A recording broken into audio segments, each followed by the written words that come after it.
नमस्कार दोस्तों, मैं दीप बहुगुणा स्वागत करता हूँ आपका अपने YouTube चैनल पे। इसका नाम है स्टडी इन दीप से एम्पायर। तो दोस्तों, गतिज ऊर्जा के बारे में आज हम थोड़ा करेंगे अध्ययन।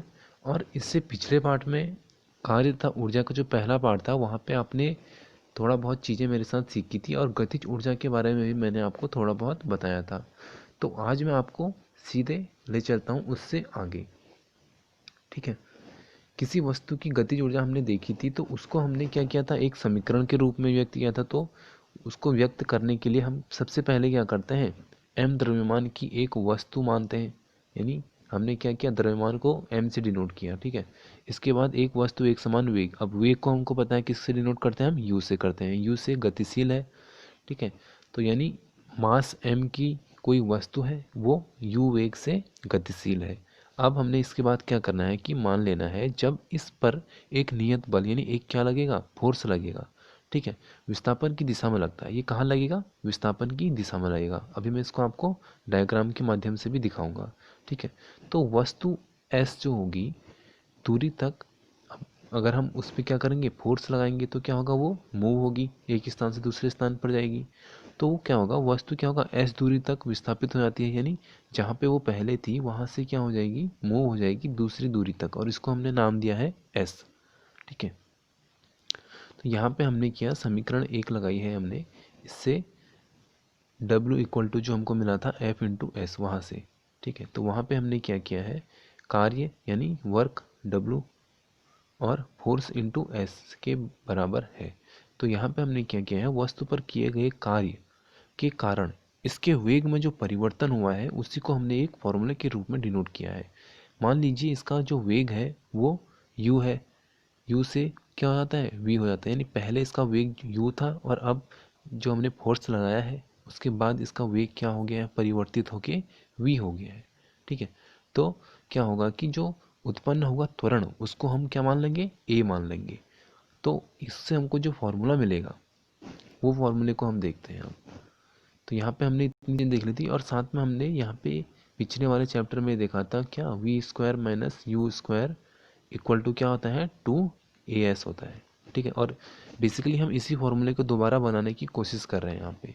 तो यहाँ पे क्या करेंगे, अब एक समान त्वरण से गतिशील किसी वस्तु के प्रारंभिक वेग u, अंतिम वेग v।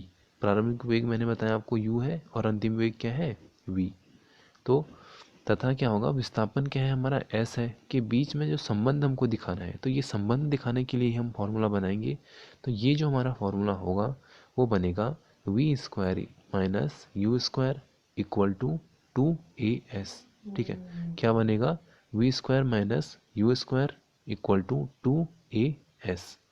और ये जो समीकरण है ये हमने पहले भी पढ़ ली थी चैप्टर 8 में, जहाँ पे हमने गति के समीकरणों का अध्ययन किया था।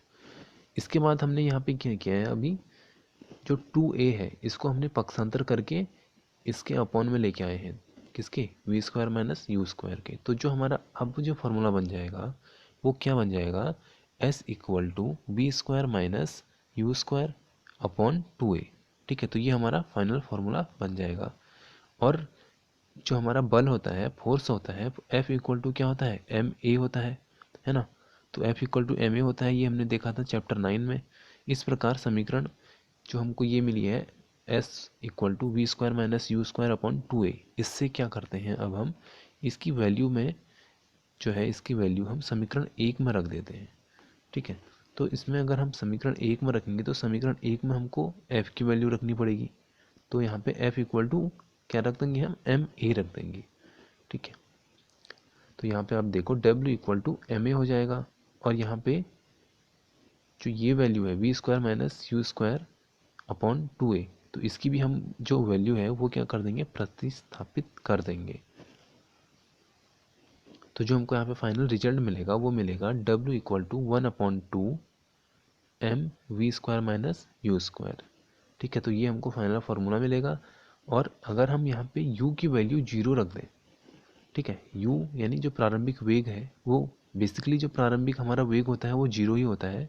क्यों, क्योंकि वस्तु जो है अपनी विरामावस्था से ही आगे बढ़ेगी, है ना। तो जब विरामावस्था में है वस्तु तो वहाँ पे उसका वेग कितना होगा, 0 होगा। तो यहाँ पे u इक्वल टू क्या होगा, 0 होगा। लेकिन अगर कोई वस्तु पहले से ही गतिमान है और फिर हम उस पर और ज़्यादा फोर्स लगा रहे हैं, तो वहाँ पे सिचुएशन चेंज हो जाएगी। वहाँ पे हम इसको u इक्वल टू जीरो नहीं रख सकते। तो u इक्वल टू जीरो तब होगा जब वस्तु क्या होगी, अपनी विरामावस्था में होगी। ठीक है, तो यहाँ पे जब u इक्वल टू जीरो हो जाएगा तो हमारा जो फाइनल रिजल्ट बनेगा हमको वो मिलेगा w equal to half m v square, w equal to half m v square. ये ही मेन फॉर्मूला है, इसको आप नोट कर लें क्योंकि यहीं से क्वेश्चन आपसे वो पूछेगा। और यहीं पे न्यूमेरिकल कहाँ से आते हैं, यहीं से आते हैं w equal to half m v square से। यह स्पष्ट है कि किया गया जो हमारा कार्य है यानी w है वो वस्तु की गतिज ऊर्जा में परिवर्तन के बराबर होता है। ठीक है, अब हमने ये देखा है कि अगर u इक्वल टू जीरो है तो किया गया कार्य क्या हो जाएगा, हाफ एम वी स्क्वायर हो जाएगा। अतः m द्रव्यमान की तथा एक समान वेग में v से, यानी अब वेग यहाँ पे v है यानी अंतिम वेग की बात हो रही है। ठीक है, तो एक समान वेग v से गतिशील वस्तु की गतिज ऊर्जा का जो मान होगा वो होगा E k equal to half m v square. ठीक है, और यही यहाँ पे इम्पोर्टेंट है इसका। बेसिकली क्वेश्चन जो बनेंगे वो यहीं से बनेंगे w equal to half m v square से, लेकिन आप और फार्मूलों को भी साथ साथ में याद रखें। तो चलिए इससे रिलेटेड अब एक एग्जाम्पल देख लेते हैं। तो ये एग्जाम्पल आप देखो कि 15 किलोग्राम द्रव्यमान की एक वस्तु है जो कि 4 मीटर प्रति सेकंड के एक समान वेग से गतिशील है। तो इसकी गति दे दी इसने 4 मीटर प्रति सेकंड। वस्तु की गतिज ऊर्जा हमको यहाँ पे कैलकुलेट करनी है। तो सबसे पहले देखो कि हमको दिया क्या क्या है। तो वस्तु का द्रव्यमान दे रखा है कितना, 15 केजी दे रखा है द्रव्यमान। इसके बाद क्या दे रखा है, वस्तु का वेग। अब ये गतिमान गतिशील है वो, तो इसलिए इसने क्या किया है, अंतिम वेग दे रखा है। और अंतिम वेग को हम किससे दिखाते हैं, v से दिखाते हैं। और प्रारंभिक वेग यहाँ पे क्या होगा, जीरो होगा। क्यों, क्योंकि जब वस्तु कोई भी वस्तु विरामावस्था में होती है तो उसकी जो वेग की वैल्यू होती है, u की वैल्यू होती है, वो कितनी होती है, जीरो होती है। ठीक है, तो यहाँ पे अब हम जो हमने लास्ट वाला फॉर्मूला देखा था E k equal to half m v square, इसी को डाल देंगे। या तो इसको अगर हम डालते हैं यहाँ पे तो क्या है, 1/2 गुणा एम की वैल्यू कितनी है यहाँ पे, मास कितना है 15 केजी है, 15 गुणा क्या है 4 मीटर प्रति सेकंड। वी की वैल्यू इतनी है ना, तो वो यहाँ पे वी की वैल्यू पुट कर देते हैं तो 4। ठीक है, तो 15 चक्को 60, 60/2 हो गया हमारा।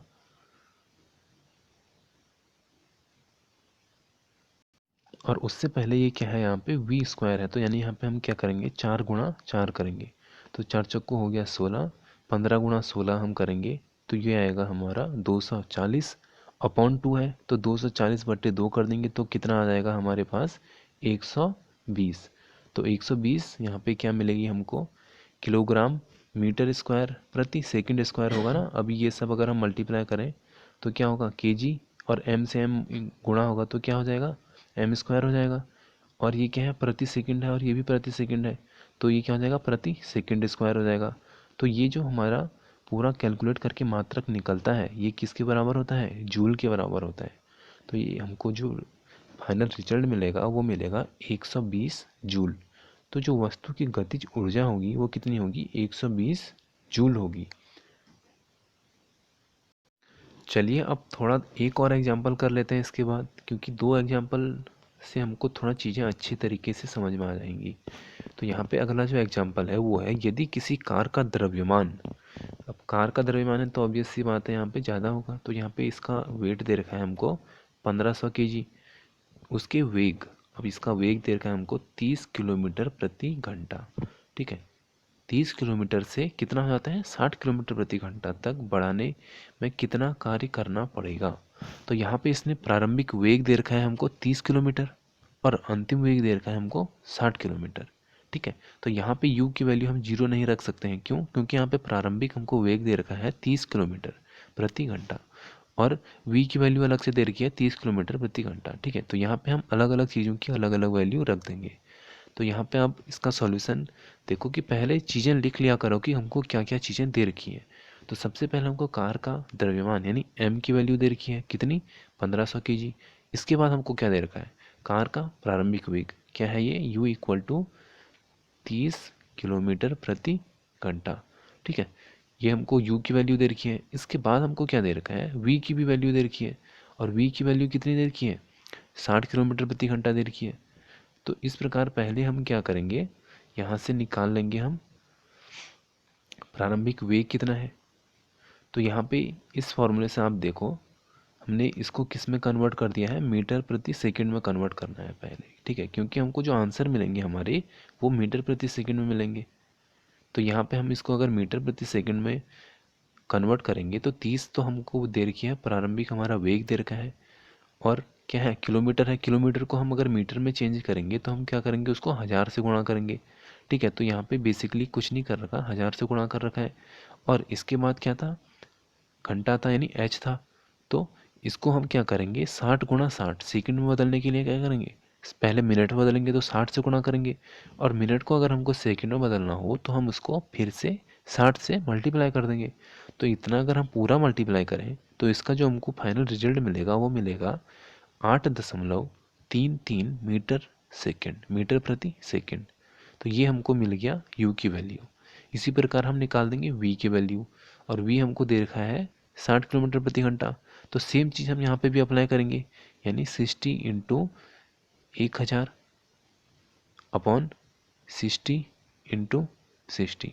तो यहाँ पे हमको एक इजी चीज़ ये मिलेगी कि 60 से एक बार 60 तो डायरेक्ट कट जाएगा, यहाँ पे 0 से 0 कट जाएगा। अब ये 100/6 हो गया। तो 100/6 को अगर हम सॉल्व करें तो हमको जो मिलेगा वो मिलेगा 16.67 मीटर प्रति सेकेंड। इसलिए अब हम क्या करेंगे, कार्य की प्रारंभिक गतिज ऊर्जा निकालेंगे। तो जो हमारी क्या होती है, प्रारंभिक के लिए u आएगा और अंतिम के लिए v आएगा, ठीक है, ये चीज़ आप याद रखना।